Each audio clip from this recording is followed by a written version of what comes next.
Каюм Мухамедханов, автор текста государственного гимна Казахской ССР, просветитель, сохранивший наследие Абая, Шакарима и других деятелей казахской культуры. Находясь в застенках Карлага, он не предал своего учителя Мухтара Ауэзова. Фархинур, верная спутница его жизни, в одночасье стала женой врага народа. История любви.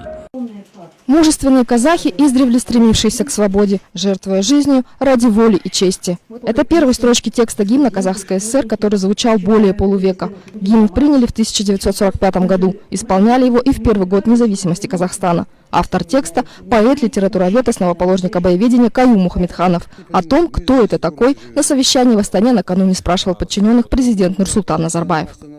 Мухамедханов, кто это? Почему? Кайым Мухамедханов деген бір академик ғалымымыз. Кайым Мухамедханов ол абайтану ғылымының негізін қалаған белгілі академиктердің бірі. Абайтану, Әуезов тану, басқа тану, соның барлығына қоя бересің ба аттың астына? Қандай атынаға қатынасы бар?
Дина Мухамедханова, дочь ученого и глава образовательного фонда Каюма Мухамедханова, считает, что имя ее отца не должно быть предано забвению. Его вклад в литературу известен многим. Он восстановил десятки имен представителей казахской интеллигенции из мрака забвения, вернул множество рукописей. Мухамедханов прошел через сталинские лагеря, не был сломлен и не отказался от своих принципов.